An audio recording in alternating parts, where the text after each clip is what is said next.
இன்றைக்கு நம்ம 4ஆம் வகுப்பு அறிவியல் பாடம் 3ஆம் பருவத்தில் உள்ள தொகுத்தறி மதிப்பீடு. சரியான விடையை தேர்ந்தெடுத்து எழுதுக. காற்று மாசுபாட்டை குறைக்க நாம் என்ன செய்ய வேண்டும்? விடை: மரக்கன்றுகளை நடுதல். கீழ்காண்பனவற்றுள் காற்று மாசுபாட்டை குறைக்க பயன்படும் ஆற்றல் மூலம் எது? விடை: காற்று. தீங்கு விளைவிக்கும் வாயுக்கள் காற்றில் கலப்பதை தவிர்க்க காற்று வடிகட்டி எங்கு பயன்படுத்தப்படுகிறது? விடை: வாகனம் மற்றும் தொழிற்சாலை.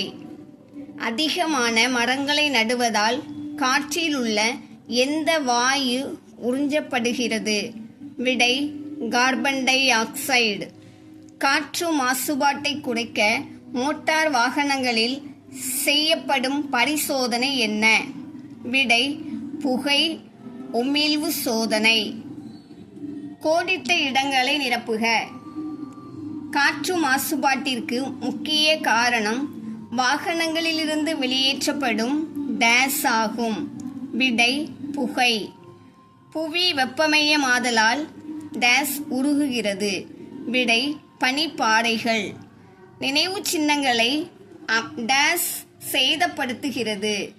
விடை: அமிலமழை. புற ஊதா கதிர்களினால் மனிதர்களுக்கு டேஸ் நோய் ஏற்படுகிறது? விடை: தோல் புற்றுநோய்.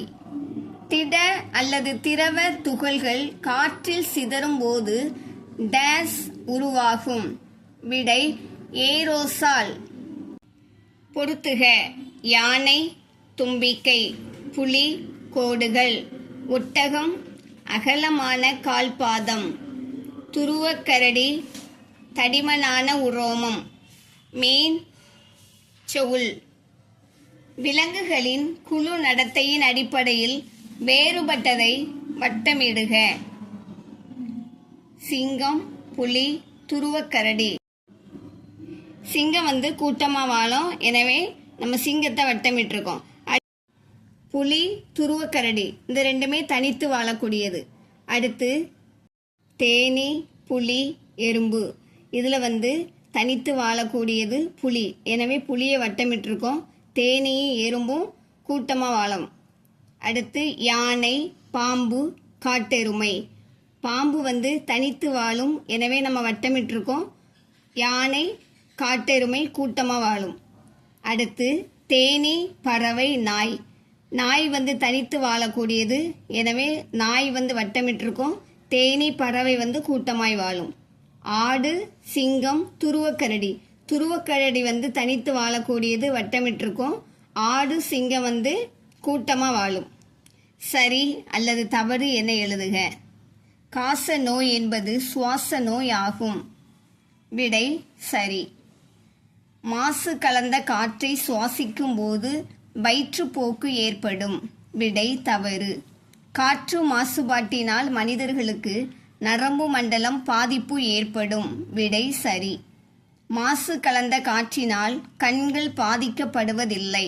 விடை: தவறு. மாசடைந்த காற்றை சுவாசிப்பதால் காச நோய் பாதிப்பு அதிகரிக்கிறது? விடை: சரி. ஓரிரு வார்த்தைகளில் விடையளி. கழிவு மேலாண்மையின் 2வது படிநிலை என்ன? விடை: கழிவுகளை சேகரித்தல் மற்றும் எடுத்துச் செல்லுதல்.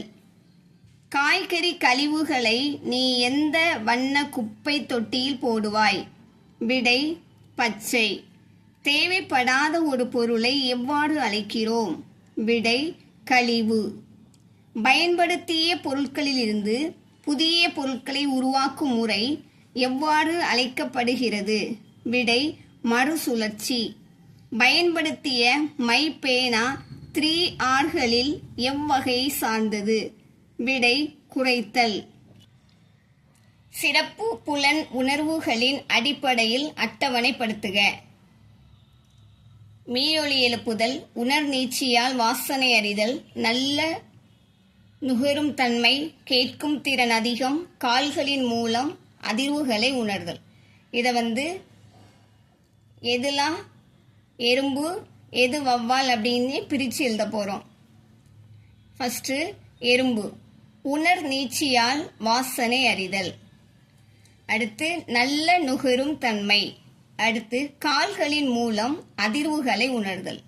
அடுத்து வௌவால் மீயொலி எழுப்புதல், கேட்கும் திறன் அதிகம். சுருக்கமாக விடையளி. பனிப்புகை எவ்வாறு உருவாகிறது?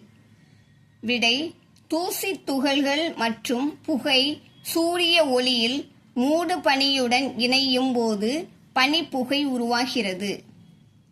புவி வெப்பமயமாதலால் ஏற்படும் முக்கிய விளைவுகள் யாவை? விடை, கடல் நீர்மட்டம் உயர்தல், பனிப்பாறைகள் உருகுதல். வகைப்படுத்துக. காகிதம், காய்ந்த இலைகள், உலோகங்கள், பாலிஸ்டர், வாழைப்பழத்தோல். இதில் எதெல்லாம் மக்கும் கழிவு, மறுசுழற்சி செய்யக்கூடிய கழிவு, மறுசுழற்சி செய்ய இயலாத கழிவு அப்படின்னு வகைப்படுத்த போகிறோம். முதலாவதாக மக்கும் கழிவு. காகிதம், காய்ந்த இலைகள், வாழைப்பழத்தோல்.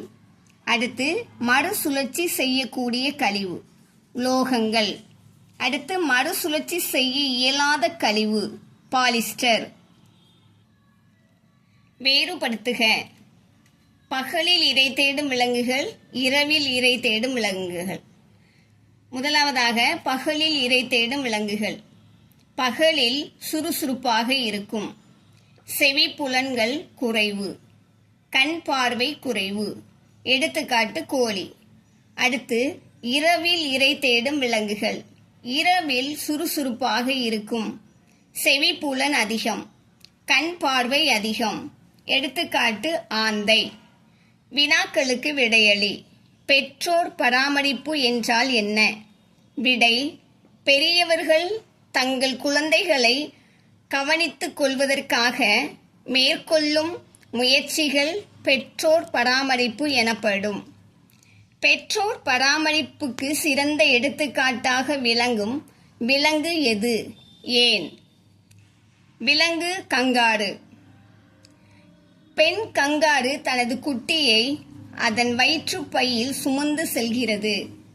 குட்டிகள் பெரியதாக வளர்ந்து வெளியே தன்னிச்சையாக செயல்படும் வரை பாதுகாப்பான இடமாக அந்த பை விளங்குகிறது.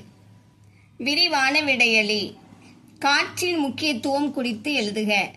விடை, காற்று வீசுவதால் பருவமழை பொழிகிறது.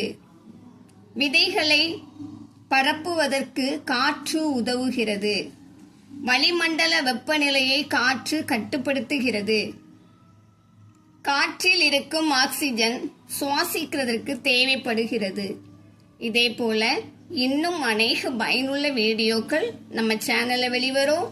பார்த்து பயன்பெறுங்க. சப்ஸ்கிரைப் பண்ணிக்கோங்க, ஷேர் பண்ணுங்க. தேங்க்யூ.